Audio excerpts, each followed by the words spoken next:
నమస్తే. ప్రస్తుతం మనతో పాటు ఉన్నారు సీనియర్ జర్నలిస్ట్ భరద్వాజ్ గారు. సార్ నమస్తే అండి. నమస్తే. విజయ్ గారు అలానే సంగీత గారు తమిళనాట విడిపోయారు, విడాకులు తీసుకోబోతున్నారు. ప్రస్తుతానికి సంగీత గారు లండన్లో ఉన్నారు. పిల్లలు కూడా తల్లి దగ్గర అంటే తల్లికి సపోర్టివ్గా ఉన్నారు. మనం ఇన్ని వార్తలు చూసాం. అండ్ విజయ్ గారి ప్రమాణ స్వీకారోత్సవానికి కూడా పిల్లలు కానీ భార్య కానీ ఎక్కడా కనిపించలేదు. బట్ ఎక్కడ చూసినా త్రిష గారితో మాత్రం కనిపిస్తున్నారు. బట్ ఇప్పుడు శోభా గారు, విజయ్ గారి తల్లి గారు భార్యాభర్తల మధ్య సయోధ్య కుదిర్చారు. ఇప్పుడు ఇద్దరూ కలిసి ఒకే చోట ఉంటున్నారు.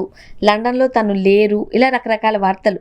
అండ్ విజయ్ ఫ్యాన్స్ కూడా మా అన్న మంచిగా ఉండాలి, కుటుంబంతో ఉండాలి అంటూ కూడా ట్వీట్లు చేయడము వైరల్ అవుతోంది. అసలు ఏంటది? నిజంగానే ఇక్కడ ఉన్నారా విజయ్ గారి వైఫ్ సంగీత గారు? అధికారిక ప్రకటనలు కాదు ఇవి, అధికారిక సమాచారం కాదు, స్పెక్యులేషనే.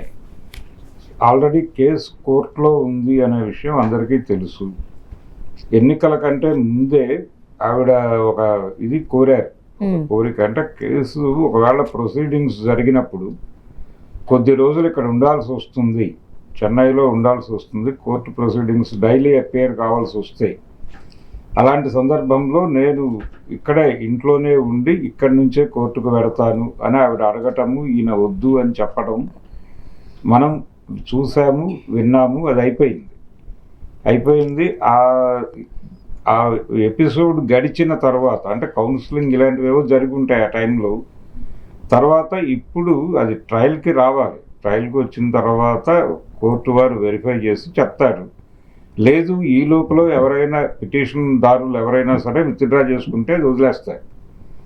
కానీ ఏదైనా కోర్టు నుంచి వీళ్ళు క్లారిటీ పొందాల్సిన అవసరం అయితే ఉంటుంది. అలాంటిది జరిగితే ఎలాగో అఫీషియల్గా మీడియాకి వస్తుంది. కానీ ఇది అలాంటి సమాచారం కాదు. అంటే సెలబ్రిటీస్ డివోర్స్లు ఇవన్నీ మనం చూస్తే చాలా గోప్యంగా జరుగుతూ ఉంటాయి. సాధారణంగా లాయర్ త్రూ కోర్టుకు వెళుతూ ఉంటారు, అందరితో పాటునే హాజరవుతూ ఉంటారు. అక్కడ లాయర్ అడుగుతూ ఉంటారు, ఏంటి కలిసి ఉండడానికి అవకాశం ఉందా లేదా, ఈ కౌన్సిలింగ్స్ ఇవన్నీ సర్వసాధారణంగా జరిగినట్లు సెలబ్రిటీస్కి జరగవు. చాలా గోప్యత ఉంటుంది. కూడా సహజంగానే జరుగుతాయి, కానీ దాన్ని బయటకు రానివ్వరు. ఆ మాటలు అక్కడ ఏం జరిగింది అనేది ప్రపంచానికి తెలియకుండా చూసుకుంటారు, అంతవరకే. అందరితో పాటు అయితే హాజరు కారు కదా సార్ వీళ్ళు? లేదు. చాలా సందర్భాల్లో కోర్టు అలాంటి ఇవి ఇవ్వదు, ప్రొవిజన్ ఇవ్వదు. వాళ్ళకి ప్రత్యేకంగా అంటే జనాలు గొడవ, కోర్టులో క్రౌడ్ ఎక్కువైపోతుంది అనుకున్నప్పుడు ఒక స్పెషల్ టైం ఏదో చెప్తారు. అవును. ఆ స్పెషల్ టైంలో వీళ్ళు వెళ్ళి క్లోజ్డ్ దీనిలో వాళ్ళు మాట్లాడేసి వచ్చేస్తారు. ఇప్పుడు గుర్తుండేది అయితే పవన్ కళ్యాణ్ గారి డివోర్స్ కేసు వైజాగ్ కోర్టులో జరిగిన సందర్భంలో వైజాగ్కి ఆయన బహిరంగంగానే హాజరవ్వాల్సి వచ్చేది. కోర్టు అడ్మిట్ చేయలే, విడిగా పిలవటానికి. అప్పట్లో ఆయన స్థాయి కూడా, ఆయన స్థాయి కాదు, అప్పటికి చాలా పెద్ద హీరో అతను. ఖుషీ లాంటి సినిమాలు ఆడేసిన తర్వాత జరిగిన గొడవ. ప్రజారాజ్యం పార్టీ పెడుతున్నప్పుడు ఆయన ఆ కేసు సెటిల్ చేసుకుని, అంటే వివాదం పొలిటికల్ లైన్లోకి వస్తున్నాం మనం కాబట్టి ఇది క్లియర్ చేసుకోవాలి అని చెప్పి అప్పుడు ఆ వైజాగ్ ఇది కేసు డివోర్స్ ఇచ్చిన తర్వాత రేణు దేశాయిని అఫీషియల్గా పెళ్లి చేసుకున్నాడు ఆయన. అప్పటి వరకు వాళ్ళు లివింగ్ టుగెదర్లో ఉన్నారు. ఇది వాస్తవం. ఆ సందర్భంగా ఆయన వైజాగ్ వెళ్ళటము, కోర్టు దగ్గర హడావిడి, జనాలు, గందరగోళం, బయటకు వచ్చి ఎవరో ఒకళ్ళు దానికి సంబంధించిన ప్రొసీడింగ్స్ ఈరోజు ఏం జరిగింది అని మీడియాకి చెప్పడం, ఇవి జరిగింది. అంటే జడ్జి గారు ఆయన విడిగా టైం ఇవ్వడానికి అంగీకరించకపోవడం వల్ల జరిగింది. కొన్ని సందర్భాల్లో వాళ్ళు కన్సిడర్ చేసి కోర్టులో ఎందుకు గొడవ, ఏదో టైంకి వీళ్ళని పిలిచి మాట్లాడి పంపించేస్తే తర్వాత నెక్స్ట్ స్టెప్కి ఎలా జరుగుతుంది అనేది చూద్దాం అనుకోవచ్చు. అలాంటి అవకాశం కోర్టు వారు ఇవ్వటాన్ని బట్టి ఉంది. జడ్జి గారి దీని మీద ఆధారపడి ఉంది, కన్సిడరేషన్ మీద ఆధారపడి ఉండే గొడవ అది. కాబట్టి వీళ్ళకి కూడా అలాంటిది ఏదైనా ఇస్తే ఇచ్చి ఉండొచ్చు, కానీ ఇక్కడ గొడవ అది కాదు. కేసు విత్డ్రా చేసుకోవాల్సి ఉంటుంది. ఒకవేళ ఆవిడ గనక పిటిషన్ వేసి ఉంటే, ఆవిడ విత్డ్రా చేసుకుంటే కోర్టు నుంచి ఎలాగో విషయం బయటకు వస్తుంది కాబట్టి అందరికీ తెలుస్తుంది. ఇక్కడ ఆల్రెడీ కలిసి ఉంటున్నారు అంటున్నారు ఈ వార్తలో. కలిసి ఉంటే ముందు ఆ ప్రొసీడింగ్స్ మొదలై ఉండాలి కదా. వీళ్ళ లాయరు వాళ్ళ లాయరు వెళ్ళి ఇది ఒక మ్యూచువల్ దీంతో వాళ్ళిద్దరూ ఇప్పుడు మళ్ళీ విత్డ్రా అయిపోయి కలిసి ఉండాలనుకుంటున్నారు అని చెప్పి కోర్టుకు నివేదించి ఆ కేసుకు సంబంధించి విత్డ్రాయల్ ప్రోగ్రామ్ చేసి ఉండాలి. అదేవి మొదలైనట్టుగా ఇప్పటివరకు బయటకు రాలి అధికారికంగా. అది కోర్టు నుంచి వస్తే ధృవీకరణే. అది కాకుండా ఎవరో ఊహలో ఉన్నారు. అతని మదర్ వెళ్ళి ఆ అమ్మాయితో మాట్లాడి అలాగే ఇతన్ని కూడా కన్విన్స్ చేసి ఇది నీ పొలిటికల్ కెరియర్కి కూడా ఇబ్బంది అవుతుంది కాబట్టి నువ్వు భార్య పిల్లలతో సయోధ్యగా ఉండు అని చెబితే అతను కన్విన్స్ అయినట్టుగా ఈ కథ అల్లారు. యాక్చువల్గా ఒకవేళ ఎన్నికలకు ముందు ఇలాంటి ఒక ఫ్యాబ్రికేటెడ్ స్టోరీ వచ్చిందనుకోండి, అందరూ నమ్మేవారే.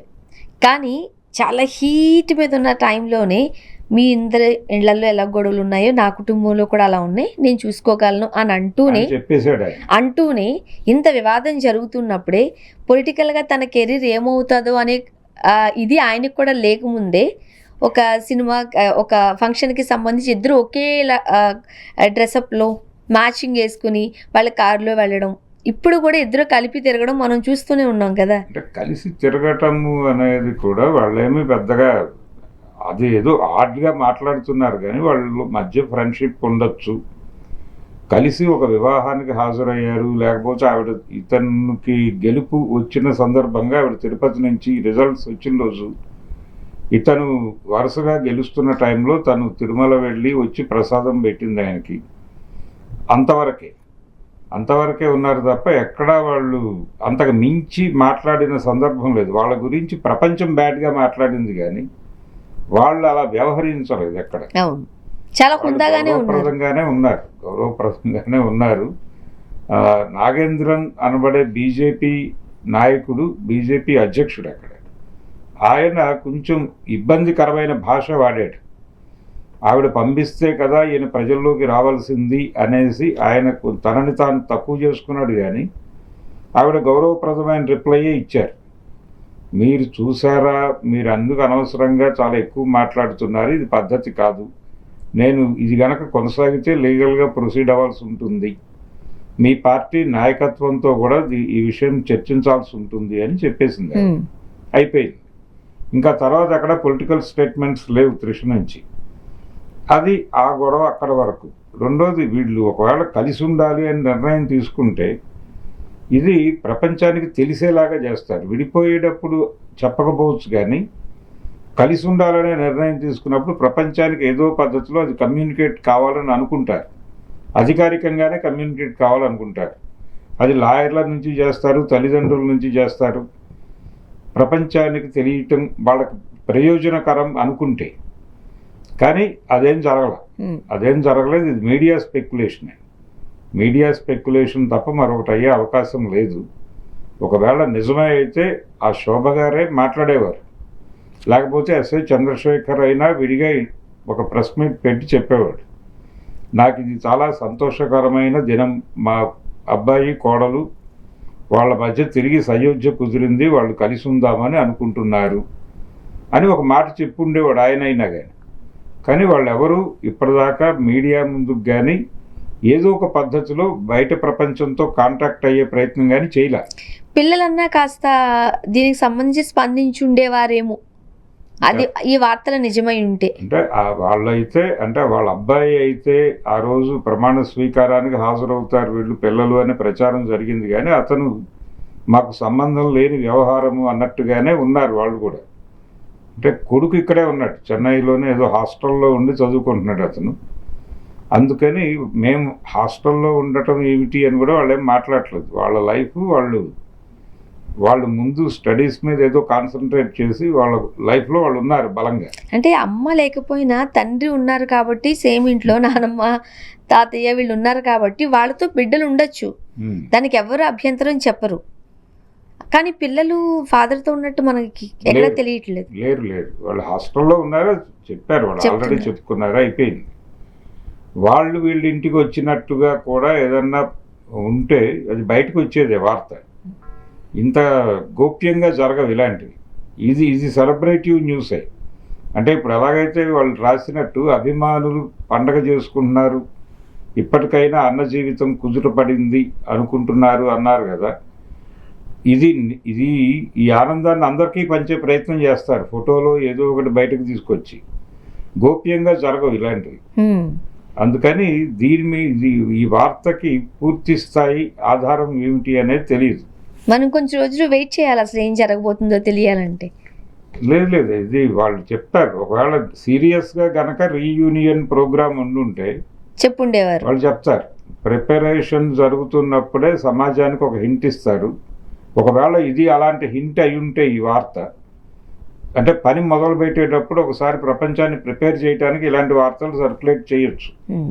ఒకవేళ ఇది అలాంటి వార్త అయితే ఇక్కడ నుంచి పని మొదలవుతుంది, పూర్తి అవ్వలేదు. వాళ్ళు కన్సిడర్ చేయాలి. ఏమి విషయాలు వీళ్ళు మాట్లాడతారో తెలియదు. వాళ్ళకి ఆల్రెడీ ఏవో కొన్ని గాయాలు అయి ఉంటాయి ఈ ప్రయాణంలో. పిల్లలకి గాయాలు అయి ఉంటాయి, ఆవిడకి గాయం అయి ఉంటుంది. దానికి సంబంధించినటువంటి సంజాయిషీలు అడుగుతారు. ఆ సంజాయిషీలు చెప్పడానికి వీళ్ళు ప్రిపేర్ అవ్వాలి, వాళ్ళు కన్సిడర్ చేయాలి. కోర్టులో కేసు తీసుకోవడానికంటే ముందు ఈ ప్రొసీజర్ అంతా జరిగిన తర్వాత అప్పుడు కోర్టుకు వెళ్ళి మ్యూచువల్గా మేము విత్డ్రా అవుతున్నాము అని చెప్పి వీళ్ళ లాయర్ల ద్వారా ఒక విషయం చెప్పి బయటకు వచ్చేస్తారు. వచ్చాక ఇక అధికారికంగా వాళ్ళ జీవితం వాళ్ళు, అంటే ఇది పొలిటికల్ కెరియర్కి ఇబ్బంది అవుతుందని ఆయన భయపడే పరిస్థితుల్లోనూ లేడు కాబట్టి వాళ్ళ మదర్ ఎలా కన్విన్స్ చేసుంటుంది, ఏ పద్ధతిలో చేసుంటారు, ముందు ఇతన్ని కన్విన్స్ చేశాక అక్కడికి వెళ్ళాలి. చూద్దాం సార్ ఏం జరగబోతుంది. Thank you so much. Thank you.